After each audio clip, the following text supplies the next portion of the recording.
صبح کی پہلی روشنی آہستہ آہستہ کھڑکی سے اندر آ رہی تھی۔ میں جاگ چکا تھا مگر دل ابھی بھی نیند اور حقیقت کے درمیان کہیں الجھا ہوا تھا۔ آج وہ دن تھا جس کا میں نے برسوں سے انتظار کیا تھا۔ میں بستر سے اٹھا، کچھ دیر خاموش کھڑا رہا اور پھر کھڑکی کے باہر دیکھنے لگا۔ ہوا میں ایک عجیب سا سکون تھا مگر میرے اندر طوفان چل رہا تھا۔ کیا آج میری محنت کا نتیجہ نکلے گا؟ یہ سوال بار بار میرے ذہن میں آ رہا تھا۔ میں نے جلدی سے وضو کیا اور نماز کے لیے کھڑا ہو گیا۔ سجدے میں جا کر میرے دل سے صرف ایک ہی دعا نکلی، یا اللہ مجھے اس راستے میں کامیاب کر دے، اگر یہ میرے لیے بہتر ہے تو۔ نماز کے بعد میں صحن میں آ گیا۔ میرے ابو پہلے ہی جاگ چکے تھے، وہ ہمیشہ کی طرح ایک کتاب پڑھ رہے تھے۔ انہوں نے مجھے دیکھا اور کہا، تم آج بہت خاموش ہو۔ میں ہلکے سے مسکرا دیا، بس ابو انتظار ہے۔ وہ کتاب بند کر کے میرے پاس آ گئے۔ بیٹا، نتیجہ ہمیشہ انسان کے اختیار میں نہیں ہوتا، لیکن کوشش ضرور ہوتی ہے۔ تم نے وہ کر لی ہے۔ میں خاموشی سے سنتا رہا۔ ان کے یہ الفاظ میرے دل کو تھوڑا سا سکون دے رہے تھے۔ اس وقت میری بہن زینب دوڑتی ہوئی آئی، کہنے لگی، بھائی آج تو آپ ہی پاس ہو گئے۔ میں ہنس پڑا، یہ تمہیں کیسے پتا؟ وہ فوراً بولی، کیونکہ آپ میرے بھائی ہو۔ اس کی معصوم باتوں نے ماحول کو ہلکا کر دیا۔ امی ہمیں خاموشی سے دیکھ رہی تھی مگر ان کی آنکھوں میں ایک چھپی ہوئی فکر تھی۔ وہ کچھ نہیں بولی، بس دعا کرتے رہی۔ دن آہستہ آہستہ گزرنے لگا۔ ہر لمحہ ایک صدی کی طرح لگ رہا تھا۔ میں بار بار دروازے کی طرف دیکھ رہا تھا، کبھی فون اٹھاتا، کبھی چھوڑ دیتا، مگر کوئی خبر نہیں آ رہی تھی۔ دوپہر کا وقت تھا، میں کمرے میں بیٹھا تھا کہ اچانک دروازے کی گھنٹی بجی۔ میرا دل ایک دم زور سے دھڑکا۔ زینب دوڑ کر گئی۔ چند لمحوں بعد اس کی آواز آئی، بھائی آپ کے نام خط آیا ہے۔ میں فوراً اٹھ کھڑا ہوا۔ میرے قدم خود بخود دروازے کی طرف چل پڑے۔ دروازے پر ایک سرکاری اہلکار کھڑا تھا، اس کے ہاتھ میں سرکاری لفافہ، اس پر واضح طور پر پاکستان آرمی کا نشان بنا ہوا تھا۔ میرے ہاتھ تھوڑے کانپنے لگے۔ میں نے لفافہ لیا۔ وہ شخص بغیر کچھ کہے واپس چلا گیا۔ اب پورا گھر میرے گرد جمع ہو گیا تھا۔ خاموشی چھا گئی۔ میں نے لفافہ کھولا اور کاغذ باہر نکالا۔ ایک لمحے کے لیے میری نظریں رک گئی، دل کی دھڑکنیں تیز ہو گئی اور پھر میں پڑھنے لگا۔ اس میں لکھا تھا، آپ کو اگلے مرحلے کے لیے منتخب کر لیا گیا ہے۔ یہ سن کر اور یہ پڑھ کر مجھے یقین نہیں آ رہا تھا۔ میں چند لمحے بالکل خاموش کھڑا رہا، پھر میرے منہ سے بس اتنا ہی نکلا، شکر الحمدللہ۔ امی کی آنکھوں میں آنسو آ گئے۔ ابو نے آسمان کی طرف دیکھتے ہوئے اللہ کا شکر ادا کیا۔ میری بہن اچھل پڑی، کہنے لگی، میں نے کہا تھا نا بھائی، اس بار آپ سلیکٹ ہو جاؤ گے۔ اس لمحے گھر میں خوشیاں سی پھیل گئی، لیکن میرے دل میں ایک عجیب سا احساس تھا۔ یہ کامیابی نہیں تھی، یہ صرف سفر کا آغاز تھا۔ شام تک لوگ میرے کو مبارکباد دینے آتے رہے۔ میرا دوست حماد بھی آ گیا، اس نے مجھے گلے لگا لیا۔ تم نے کر دکھایا یار۔ میں مسکرا دیا، ابھی بہت کچھ کرنا باقی ہے حماد۔ وہ ہنس پڑا۔ میں نے کہا، یہ تو بس پہلا دروازہ ہے۔ حماد جانتا تھا کہ وہ میں ٹھیک کہہ رہا ہوں، کیونکہ ابھی اصلی امتحان شروع ہونا تھا۔ اگلے دنوں میں میری تیاری اور زیادہ سخت ہو گئی۔ میں نے خود کو ذہنی اور جسمانی طور پر تیار کرنا شروع کر دیا، لیکن میرے دل میں ایک ہی سوال تھا، آگے کیا ہوگا؟ اور اسی سوال کے ساتھ میں آگے کی طرف بڑھ رہا تھا، جہاں میری زندگی بدلنے والی تھی۔ اگلے دن میری زندگی کا وہ دن تھا جس نے میرے سفر کا رخ بدلنا تھا۔ میں صبح سویرے اٹھ چکا تھا، مگر اس بار میری آنکھوں میں نیند نہیں تھی، ایک عجیب سی سنجیدگی تھی۔ گھر میں ایک عجیب سی خاموشی تھی، مگر اس خاموشی کے اندر ایک طوفان چھپا ہوا تھا۔ میں نے اپنا سامان چیک کیا، کپڑے درست کیے اور ایک بار پھر خود کو آئینے میں دیکھنے لگا۔ میں نے خود سے کہا، اب راستہ صرف آگے ہے، پیچھے نہیں۔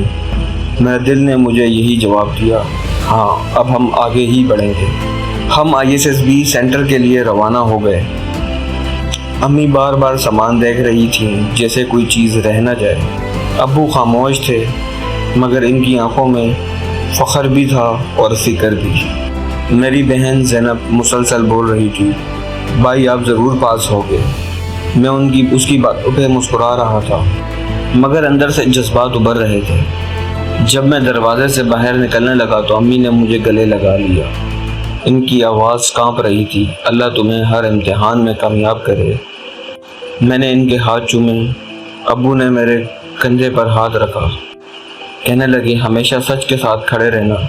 یہ الفاظ میرے ساتھ چل پڑے۔ سفر شروع ہوا۔ ٹرین کی کھڑکی سے باہر گزرتے مناظر میرے دل کی کیفیت کو اور گہرا کر رہے تھے۔ ہر گزرتا شہر، ہر گزرتا منظر مجھے میرے خواب کے قریب لے جا رہا تھا، لیکن ساتھ ہی ایک انجانا سا خوف بھی تھا۔ کیا میں اس امتحان کے لیے تیار ہوں؟ ISSB سینٹر پہنچتے ہی ماحول بدل گیا۔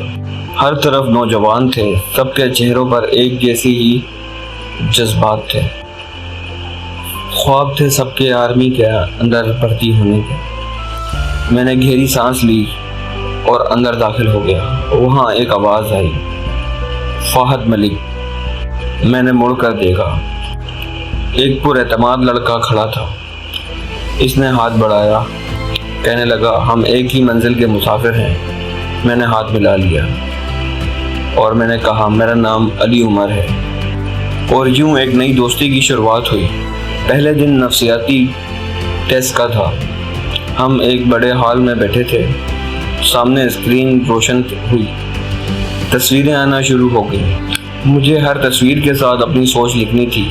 میں نے حتی الامکان اپنے آپ کو پرسکون رکھا، ہر تصویر کو غور سے دیکھتا اور فوراً لکھنا شروع کیا۔ کبھی میں نے ایک سپاہی کی کہانی لکھی، کبھی ایک مشکل فیصلے کی تصویر بنائی، کبھی حوصلے کی بات کی۔ وقت بہت کم تھا مگر میں نے خود کو ٹوٹنے نہ دیا۔ میرے ذہن میں صرف ایک ہی بات تھی، پرسکون رہو، یہی اصلی امتحان ہے۔ اگلا مرحلہ گروپ ڈسکشن تھا۔ موضوع یہ تھا، ایک اچھے لیڈر کی سب سے بڑی خوبی کیا ہے؟ کچھ لوگ زور سے بول رہے تھے اور کچھ لوگ ایک دوسرے کی بات کاٹ رہے تھے۔ میں خاموشی سے سب دیکھ رہا تھا۔ پھر میں نے موقع دیکھ کر کہا، لیڈر وہ ہوتا ہے جو خود پہلا مثال بنے۔ سب میری طرف متوجہ ہوئے۔ میں نے بات جاری رکھی۔ میں نے کہا، قیادت طاقت نہیں بلکہ ذمہ داری ہے۔ کمرے میں چند لمحوں کے لیے خاموشی چھا گئی۔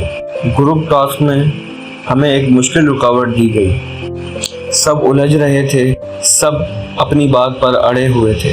میں نے آگے بڑھ کر کہا، پہلے پلان بناتے ہیں، پھر میں نے سب کو تقسیم کیا، تم یہ کرو، تم وہاں جاؤ، ہم اس طرح جائیں گے۔ آہستہ